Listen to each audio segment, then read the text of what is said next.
Kasihan Da Stefano Pioli dikacangin Brahim Diaz. Pelatih AC Milan Stefano Pioli mengaku ia telah menghubungi Brahim Diaz tapi mantan anak asuhnya itu belum memberikan balasan kepadanya. Diaz musim ini tak lagi bermain di AC Milan. Ia ditarik pulang oleh Real Madrid. Pada tengah pekan kemarin, Diaz ikut bermain saat Madrid bertamu ke markas RB Leipzig di leg pertama babak 16 besar Liga Champions 2023-2024. Ia dimainkan sebagai pengganti Jude Bellingham di pos gelandang serang. Leipzig akhirnya keok 0-1 dari Madrid. Satu-satunya gol di pertandingan itu dicetak oleh Brahim Diaz. Manchester United fix bakal boyong bintang Crystal Palace ini di musim panas 2024. Pakar transfer Eropa, Fabrizio Romano membeberkan rencana transfer Manchester United di musim panas nanti. Setan Merah dilaporkan akan mencoba mendatangkan Michael Olise dari Crystal Palace. Manchester United dirumorkan akan kehilangan dua winger mereka di musim panas nanti. Jadon Sancho dan Facundo Pellistri dirumorkan bakal dilepas sehingga mereka perlu mendatangkan winger baru. Sudah ada beberapa winger yang dikaitkan dengan Manchester United. Salah satunya adalah Michael Olise yang saat ini bermain untuk Crystal Palace. Romano menyebut ketertarikan MU terhadap Olise memang benar adanya. Setan Merah dilaporkan akan mengejar sang pemain di musim panas nanti. Pemain Barcelona ini selangkah lebih dekat gabung Manchester United. Manchester United dilaporkan selangkah lebih dekat untuk mendapatkan amunisi baru untuk lini pertahanan mereka. Setan Merah dilaporkan berpotensi besar merekrut Andreas Christensen dari Barcelona.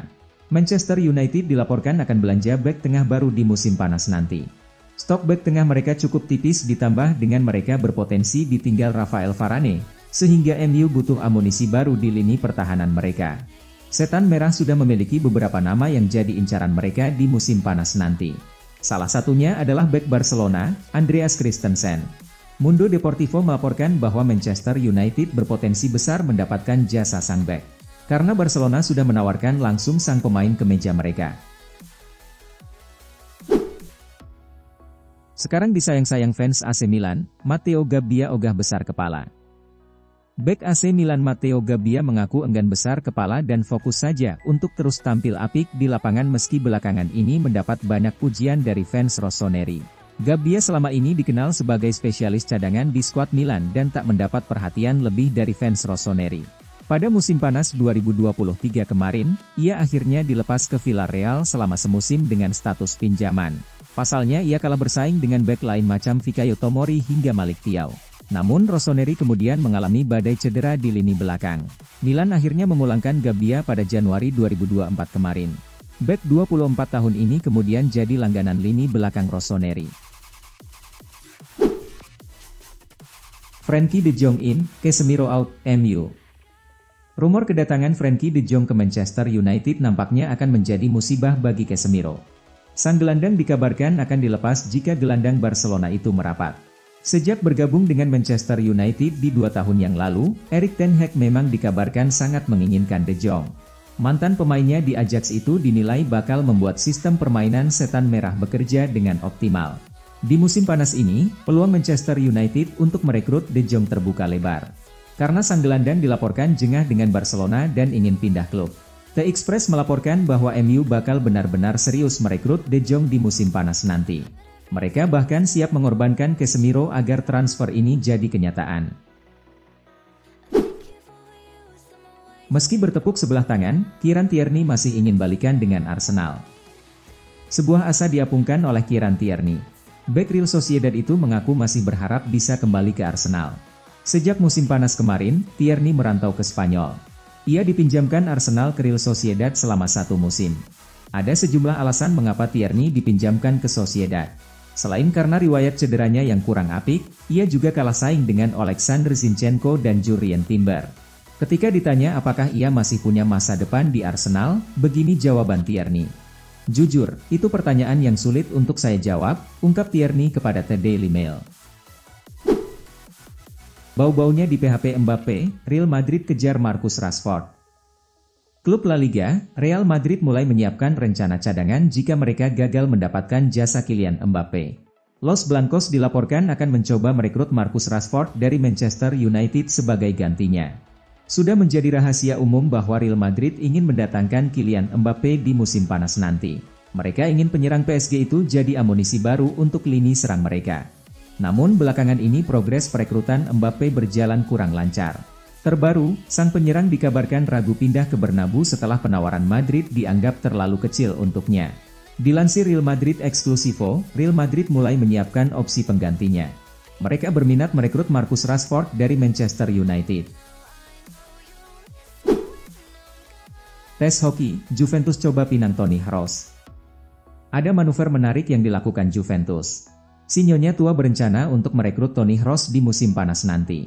Kroos bisa dikatakan adalah salah satu pemain krusial Real Madrid.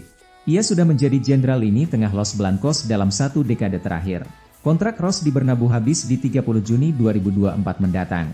Sejauh ini mantan pemain timnas Jerman itu masih enggan memperpanjang kontraknya di Real Madrid. Las Tampa melaporkan bahwa situasi Kroos ini dipantau oleh Juventus. Raksasa Serie A itu berencana untuk merekrut Kroos di musim panas nanti. Kabar baik untuk Real Madrid, cedera Brahim Diaz tidak serius. Gelandang serang Real Madrid, Brahim Diaz, mengatakan cedera yang ia alami tak terlalu serius. Diaz ikut bermain saat Real Madrid bertanding melawan RB Leipzig di leg pertama babak 16 besar Liga Champions 2023-2024 di Red Bull Arena, Kamis, 14 Februari 2024. Laga itu tak mudah bagi El Real.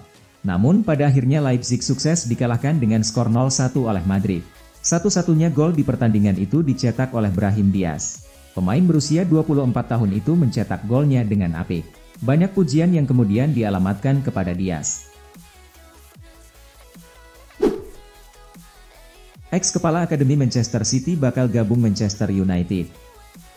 Klub Premier League, Manchester United dilaporkan masih akan mendatangkan orang baru untuk duduk di jajaran manajemen mereka. Terbaru, nama Jason Wilshere dikabarkan akan bergabung dengan Setan Merah. Manchester United belakangan ini lagi mengebut perombakan manajemen mereka. Sir Jim Ratcliffe ingin manajemen Setan Merah kini diisi oleh orang-orang yang kompeten di dunia sepak bola. Proses perombakan ini dimulai dengan penunjukan Omar Berrada sebagai CEO baru mereka. Lalu United kini dilaporkan sedang mendekati Dan Ashworth untuk menjadi direktur olahraga mereka yang baru. The Athletic melaporkan bahwa MU akan merekrut satu orang lagi untuk duduk di jajaran manajemen mereka. Ia adalah Jason Wilshere. Mantap, Luke Shaw berpotensi comeback lawan Luton Town. Manajer Manchester United, Erik ten Hag memberikan kabar terbaru seputar kondisi Luke Shaw. Ia menyebut sang bek berpotensi comeback di akhir pekan nanti. Shaw baru-baru ini mengalami masalah cedera. Ia harus ditarik keluar di tengah pertandingan antara Aston Villa versus Manchester United di akhir pekan lalu. Situasi Shaw ini menimbulkan sejumlah spekulasi. Namun beberapa kabar terbaru yang beredar di Inggris mengatakan bahwa cedera Shaw tidak parah. Kabar tersebut diamini oleh Erik ten Hag. Dalam konferensi persnya baru-baru ini, ia memastikan bahwa sang bek tidak mengalami cedera yang parah. Cedera kumat, Tyrell Malacia dan Aaron Wan-Bissaka menepi agak lama di skuad MU. Manajer Manchester United, Erik ten Hag memberikan kabar terbaru seputar kondisi timnya. Ia menyebut bahwa Aaron Wan-Bissaka dan Tyrell Malacia masih akan menepi agak lama akibat cedera mereka kumat. Manchester United memang punya masalah yang pelik dengan cedera di musim ini. Setan Merah dihantam badai cedera, di mana lini pertahanan mereka jadi yang paling terdampak. Namun belakangan ini sedikit demi sedikit para pemain MU yang cedera mulai pulih. Namun ada beberapa pemain mereka seperti Tyrell Malacia dan Aaron Wan-Bissaka yang masih menepi akibat cedera. Baru-baru ini Ten Hag ditanyai mengenai kondisi para pemainnya yang cedera ini. Ia mengonfirmasi bahwa Malacia dan Wan-Bissaka harus menepi agak lama lagi akibat cedera. Tanpa Karim Benzema, Al-Ittihad ditahan imbang Nafbahor di 16 besar Liga Champions Asia. Langkah Al-Ittihad di babak 16 besar Liga Champions Asia 2023-2024 tidak berjalan mulus. Di leg pertama ini, mereka gagal menang melawan Nafbahor. Di laga ini, Al-Ittihad tidak diperkuat oleh Karim Benzema. Alhasil mereka hanya mampu bermain imbang 0-0. Alhasil kelolosan Al-Ittihad ke babak perempat final akan ditentukan di leg kedua yang digelar di kandang mereka. 14 tahun bersama, Emile Smith Rowe masuk daftar jual Arsenal. Emile Smith-Rowe nampaknya harus mengucapkan selamat tinggal ke Arsenal di musim panas nanti. Ia dikabarkan masuk daftar jual The Gunners di musim panas nanti. Smith-Rowe merupakan pemain didikan Akademi Arsenal. Ia berhasil menembus tim utama The Gunners dan ia sempat jadi pemain andalan Arsenal. Namun 2 musim terakhir karir Smith-Rowe di Arsenal cukup tersendat. Inkonsistensi performa dan catatan cedera yang kurang apik membuatnya mulai tersisih dari skuad Arsenal. Menukil laporan Football Insider, Smith-Rowe nampaknya tidak akan membela Arsenal di musim depan. Ia akan dijual oleh tim asal London Utara. Hasil Inter Miami versus Newell's Old Boys, Lionel Messi hadapi tim masa kecilnya, laga berakhir imbang 1-1. Lionel Messi bermain selama 60 menit kala Inter Miami menghadapi tim masa kecilnya, Newell's Old Boys dalam laga persahabatan di DRV Pink Stadium, Jumat, 16 Februari 2024, pagi waktu Indonesia Barat. Dalam laga ini, pelatih Inter Miami, Tata Martino menurunkan 3 bintangnya sejak awal. Selain Messi, 2 nama lainnya adalah Luis Suarez dan Jordi Alba. Meski demikian, Inter Miami kesulitan untuk membongkar pertahanan rapat Newell's. Skor imbang tanpa gol pun bertahan hingga laga memasuki jeda turun minum. Di babak kedua, Martino memutuskan untuk menarik keluar Messi pada menit ke-60. La Pulga keluar lapangan berbarengan dengan Suarez yang juga harus berganti tempat dengan rekannya. Menariknya, 4 menit berselang Inter Miami sukses membuka keunggulan lewat gol Shanier Borgelin. Namun, Newell's mampu menyamakan skor lewat gol Franco Diaz pada menit ke-83. Skor 1-1 pun bertahan hingga laga usai. Florentino Perez bakal pimpin langsung negosiasi dengan Mbappe. Presiden Real Madrid, Florentino Perez bakal pimpin langsung negosiasi untuk datangkan Kylian Mbappe. Sekarang Kylian Mbappe dilaporkan telah memberitahu PSG bahwa dia akan meninggalkan klub di musim panas, jalan yang jelas bagi Real Madrid untuk terus maju dan menyelesaikan penandatanganannya. Memang, beberapa waktu lalu, mega bintang berusia 25 tahun itu dipastikan telah mengatakan kepada Presiden PSG Nasser Al-Khelaifi bahwa ia berniat hengkang setelah kontraknya habis di akhir musim. Berdasarkan hal tersebut, Fabrizio Romano kini melaporkan bahwa Presiden Real Madrid Florentino Perez sendiri terlibat langsung dalam negosiasi dengan Mbappe dan kubunya mengenai kepindahannya ke Santiago Bernabeu. Menurut pakar transfer, sekarang sudah 100% antara Mbappe dan PSG, dan Real Madrid dengan percaya diri terus maju dalam upaya mereka untuk merekrut superstar Prancis tersebut.